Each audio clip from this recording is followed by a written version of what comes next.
Hey folks, so these are my thoughts on Death Stranding 2 after having finished it. The first game was monumental to me in my life, my favorite game in 2018 by far. And I actually worked on a documentary which I never released about the whole game, and I think I'm gonna recycle all of that work into more content. But for now I just wanted to hop on the mic and tell you my thoughts. This will cover spoilers, but not until the end. So I'll give you a fair warning, and for now the footage will be spoiler free of the opening area of the game. But yeah, I'll let you know when it happens. If you want to stay completely spoiler free, I'll just put it in basic terms that this game, I think, is a successful follow-up and an expansion of the first game. If you didn't like Death Stranding, you won't like this one. Because if I had to boil this game down into one word, it would be expansion. An expansion on everything of the first game. Gameplay, story, characters, all things which in some ways build upon the foundation of the first game, but in other ways they break away from it. And I think this is both good and bad, but mostly interesting in terms of the future of the series, but we'll leave that till the end. Cool, so let's start with the presentation. This game is very pretty. Look at the scenery, man, and the skybox. I mean, damn. And I guess this is not surprising because the land is probably one of the key central aspects of this game. You know, Death Stranding is about traversal, and if the environment you were traversing didn't look pretty or wasn't interesting, then, you know, bad game, you know. But the environments are great and they're more varied than the first one, not to take away from that one too. I'll put it in that both games are really well tied together into their own unique aesthetic. So if you were interested in the first one, this will be the same. What's a bit more different are the enemy designs. The BTs are back, and I have to look at them in more detail because I feel like they are less varied than in the first game. What else? There's a lot more music this time, and also more varied in genre as well, which was very cool. The soundtrack was definitely a highlight for me, and the day after I finished, I could not stop listening to it on repeat.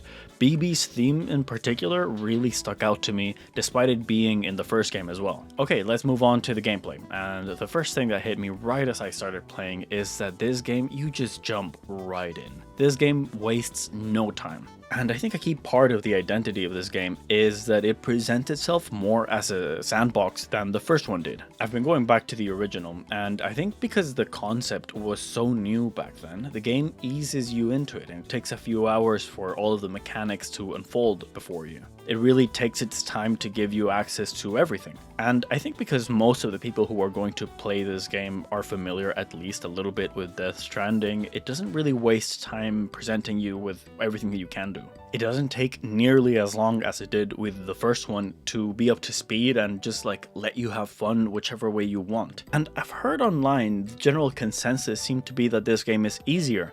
And I'm not sure if that's because the game is actually easier or because you are presented with more options from the get-go. The game really wants you to play it the way that you want, and the controls, for example, are much more streamlined. So I think that really lends itself to the feeling of it being easier, you know, less restrictions. That and like the UI is also streamlined, letting you organize your cargo, for example, with a lot less button presses. I guess TLDR, a lot more tools at your disposal, both for traversal and combat. Speaking of, there's snipers in this game. I fully popped off for that. I love that. Okay, I guess this is where we get into big time spoilers. We're still in gameplay, but if you don't want any spoilers, this is your warning. So to me, nothing telegraphs a bigger emphasis in the sandbox more than the toggle for the mechas with the A-Pass Cupid. So at the end, you're basically given an option of, do you want the postgame to be more combat oriented or less combat but more traversal, you know? The game can be all exploration if you want, or more difficult combat. To me,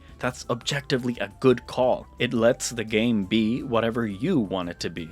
Separately, I'm a little bit mixed on the A-Pass progression tree. I guess I'm happy that it's there. You can mostly ignore it and let it passively help you along the way. You won't really notice every single upgrade right away, but I'll suspect I'll come to rely on it more on harder playthroughs of the game. Maybe it becomes much more instrumental then. Okay, let's move on to story and characters. I was beelining the story, so I don't have much to say about the shelters right now. I mean, there are a few standouts like the motherhood, the animal shelter, the data scientist, but I really want to get to know these people. It's one of my favorite parts about the original game, so I'll leave it there for now about the shelters. In general, the game I think is less wacky and weird and gross than the first, which I think makes sense. This game has a much sadder story. I mean, I guess the thesis statement of the first game is not to take it too seriously. It's the name of the first song. There's this whole plotline about the Ludens taking life as if it were a game, and that's a little bit lost on this one. There's like no poop jokes. If you zoom into Sam when he's relaxing in the room, he doesn't respond, whereas before he would. But all of these changes, to me, they do make sense. Yeah, they fit into this game. So even though I miss them, I understand. Speaking of specific characters, the president, ooh, I loved the build-up. You know, at first you already kind of start distrusting this guy, but then he actually seems to be a good guy, and then the twist at the end, my god, what a cool idea. Like, you know, the president is supposed to be the voice of the people, right? So what if he was literally that? Higgs and Fragile situation as well is something that I warmed up to. I mean, I don't watch trailers at all, so I don't know if this was shown ahead of time, but I was unsure of Higgs being brought back at first. But I understood it eventually. Sam was almost incidental to his beef with Fragile, and in the previous game, their conflict was kind of sidelined for the Amelie and Bridget of it all. I mean, I think they only have like one scene at the end together. So it makes sense that they'd get more focus on this one, and for Higgs to be brought back for that plotline to finish. And Fragile as well. She made me very sad for the whole playthrough, which I think was the intention, so GG's. Dolman, a surprise hit. I love the little guy. I love talking to him. I love that you can yeet him into the air. He's just a cool guy, you know? Cool dude. Good job, Dolman. Charlie, bro. Okay, I know I said that there are spoilers in this game, but I actually don't want to tell you what happens, just in case you haven't finished or you haven't seen it online. Charlie is an absolute mad lad. I showed that scene, you know, the one, to my husband, and he was like, is this a fan project? I was like, no, dude, that's what they did with the game. This is why I love this game. It's very serious, but it's also very, very silly. Moving on, I unfortunately called the tomorrow plot twist right away. As I was playing, I was like, I'm really surprised that they're not going this direction, and yes, they did in fact go in that direction. I've got to read up more on Tarman. I think he's really interesting, and the like overt storytelling between him and Moby Dick as a story, as well as the fact that the son is technically part of the crew, as you see with like the ending. Yeah, I just found that really interesting, and I want to learn more. The girl power in this game is strong. You gotta love Kojima.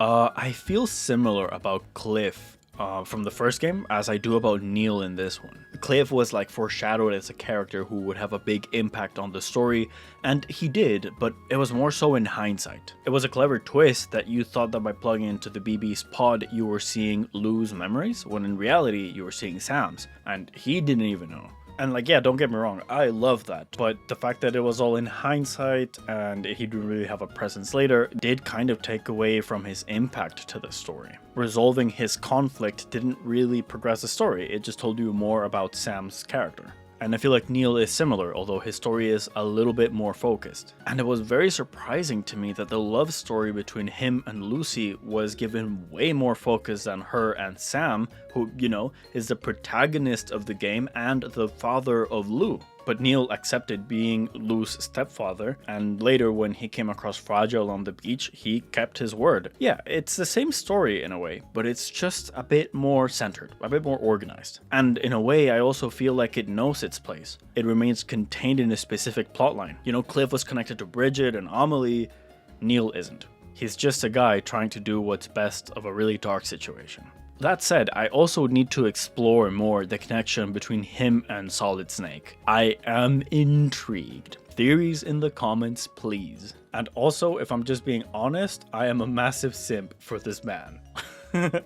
Okay, so to finish things off, let's talk about Death Stranding 3. Reading up on it, I'm not surprised that Kojima has ideas for a potential sequel, but he said that ideally he wouldn't direct it. The more I think of it, the more that makes sense to me. In a way, Death Stranding 1 and 2 have the same story. It's about connecting with people, using infrastructure, and appealing to the humanity, collective thinking. It's a really tough crusade for good that is ultimately undermined by a dark faction that was there from the very beginning. So even though they kind of have the same story when you think about it, I didn't really feel it while I was playing. It's only in hindsight that I'm like, huh, the president was like Amelie, you know? Charlie was like Bridget. Sam is equally reluctant to play along. And I want to repeat, I don't think this is necessarily a bad thing. With all of this in mind, I'm not necessarily opposed to someone else taking the reins of the franchise. Let them tell a different story, let it be different gameplay. Like, what if there's a spin-off of Death Stranding? That would be cool. Or a completely different game before Death Stranding 3. That's an exciting thought, to see the world under a different light. All in all, a really fantastic game, and I cannot wait to crack it further with different and harder playthroughs. I am going to 5-star every single shelter many times over. I think I'm going to make more videos about Death Stranding. Let me know your thoughts in general about this game, compare the two games, whatever. I'm interested to hear. But for now, I'll see you next time.